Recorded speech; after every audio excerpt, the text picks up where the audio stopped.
In the district of Koʻolaupoko in northeast Oahu lies the area of Kapalai in Maunawili.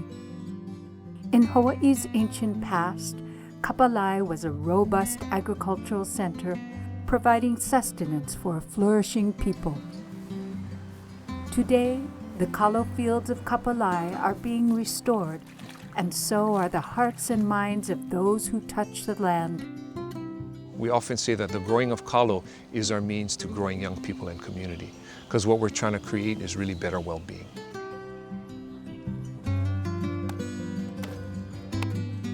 And so then what happens is it's this reciprocal giving and receiving relationship that takes place. And from what springs forth then is this, truly this aloha.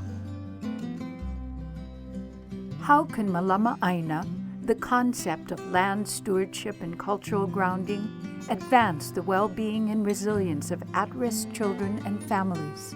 And what does it take to sustain this type of effort? On their family farm in Kapalai, Dean and Michelle Wilhelm have been working to answer these questions since 2007. This is the story of Hoʻokuaʻāina.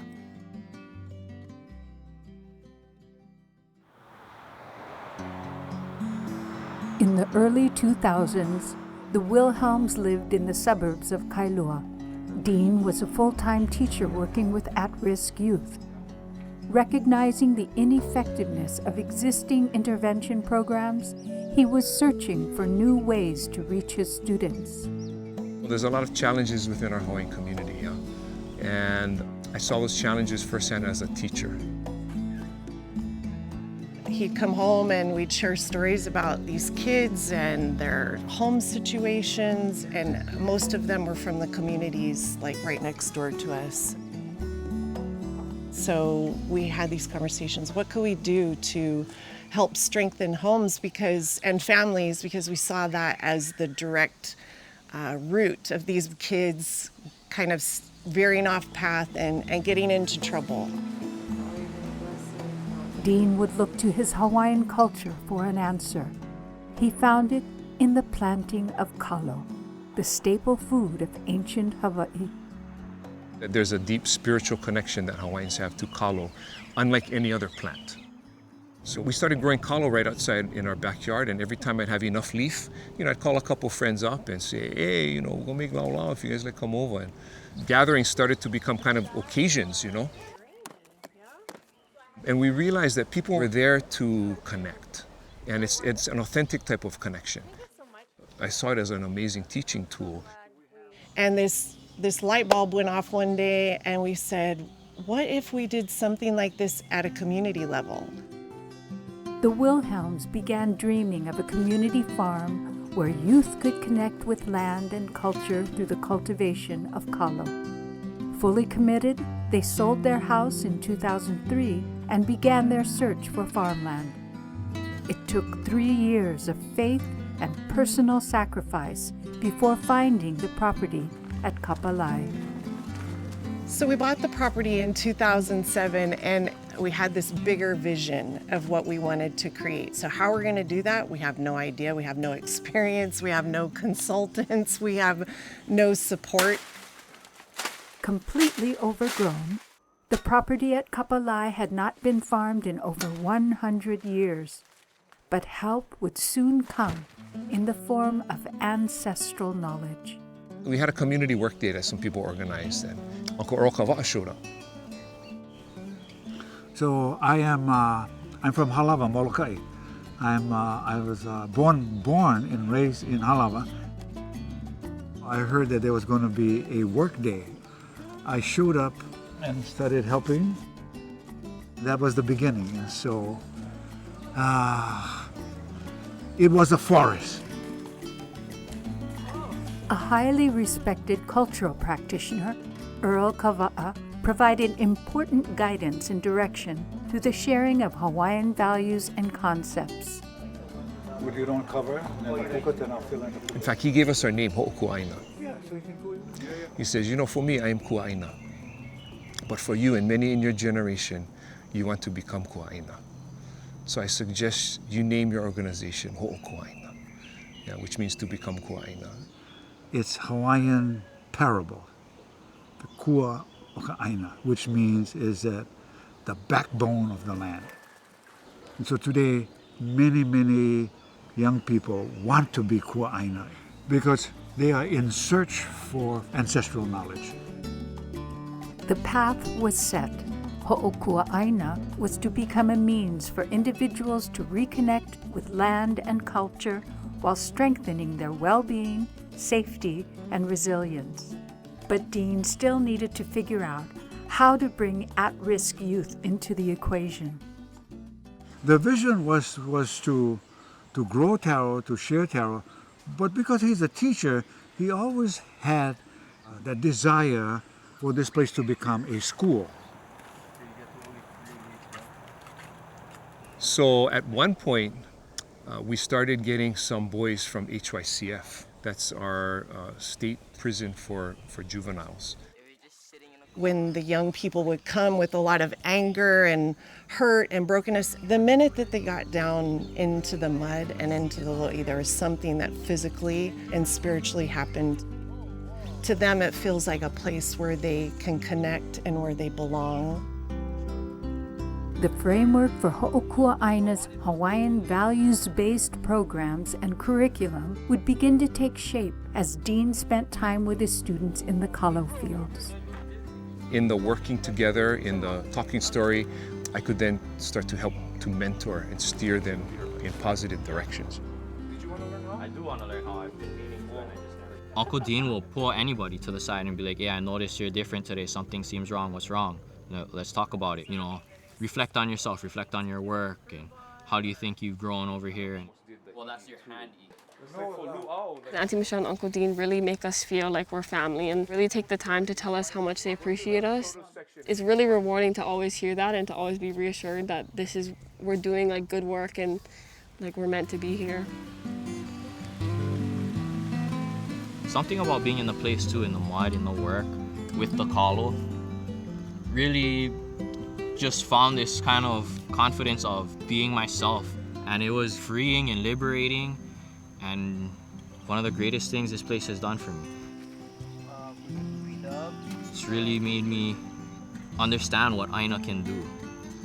Really see that the Aina heals, that healing the Aina heals us. We are the land is us.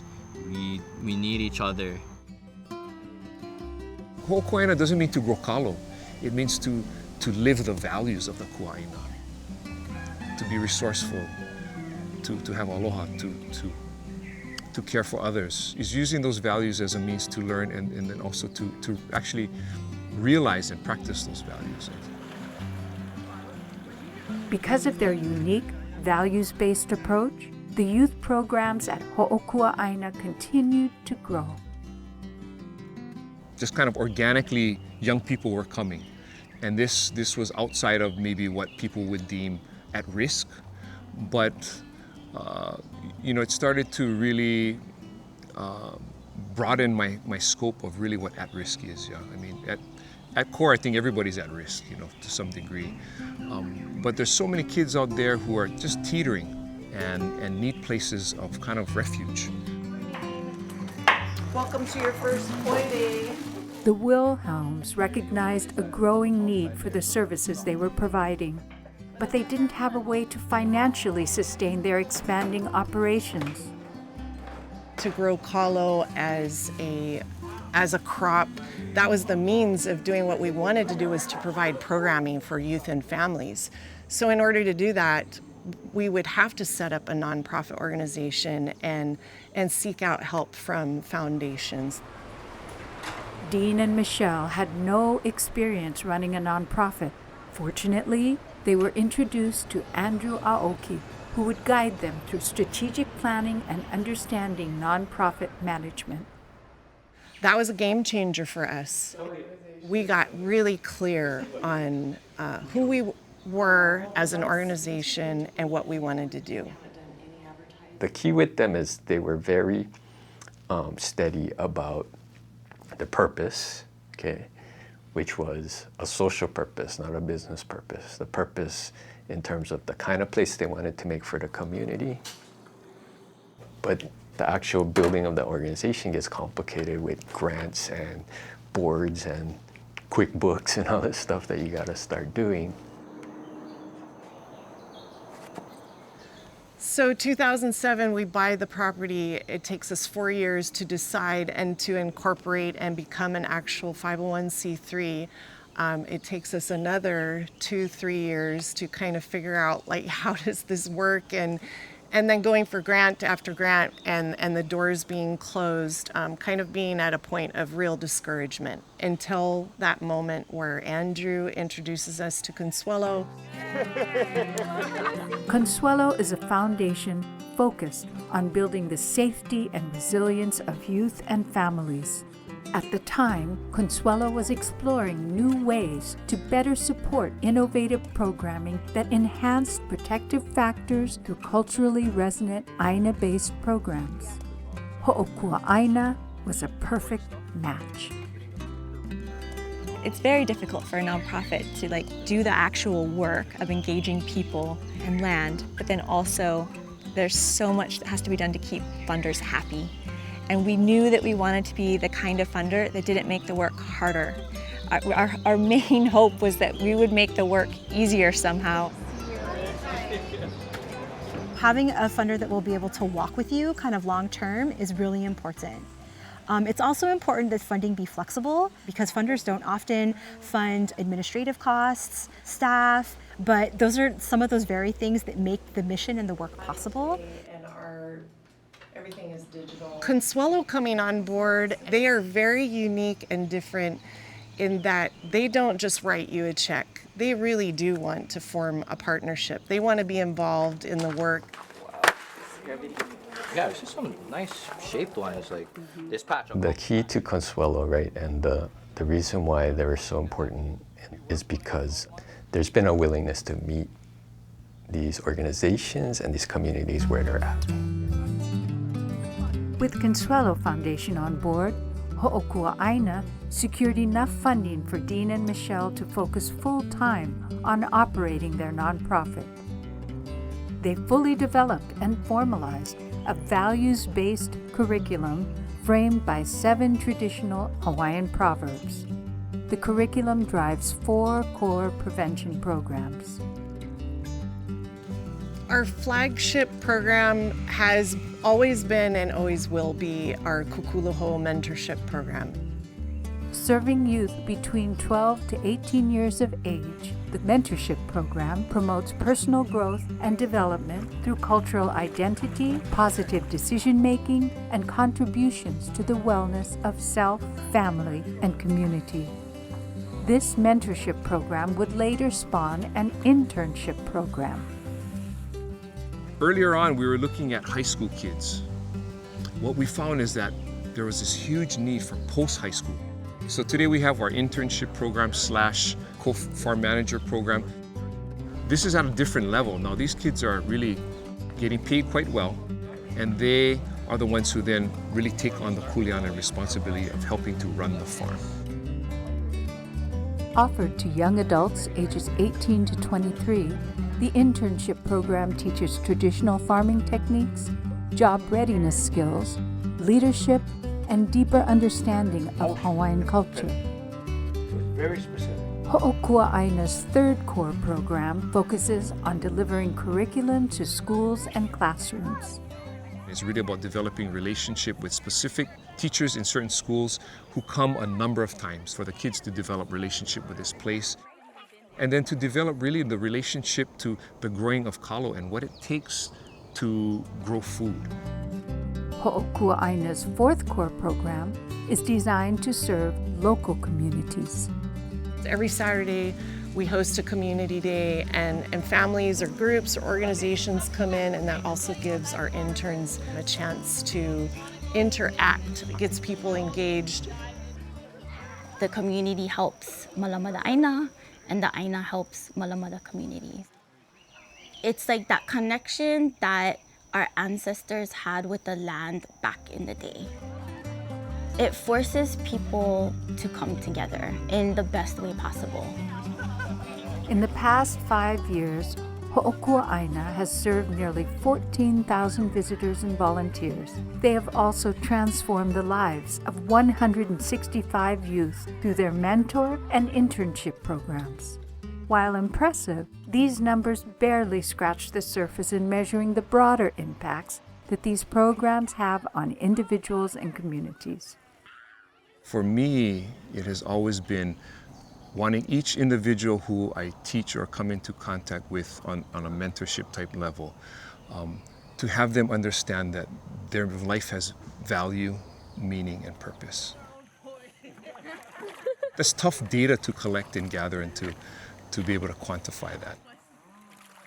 Anyone who has done that kind of work knows that it's quite a process to figure out how to capture and convey what's happening in a human experience, what's happening in a healing process, what's happening in change between people and spaces. Consuelo was crucial in helping us to develop all those preliminary tools and then helping us step through the process of collecting that data. So you said... I think the savvy funders are starting to understand that this is as much art as science, and you gotta sort of know it when you see it, and you can get good at that. While evaluation tools are being developed to better measure the extent of Hoʻokuaʻāina's impact, the Wilhelms must remain steadfast in pursuing new and ongoing sources of funding to ensure the viability of their programs. When I think of sustainability, I think about covering the operating budget for the year. So that is our greatest challenge right now. If it's anything different than 5 hours. That's why we've wanted to build up our kalo production and sales, to diversify our revenue sources. They have done a nice job of trying to design themselves so that they get revenues from their kalo and stuff like that, but they're producing enormous value for the community.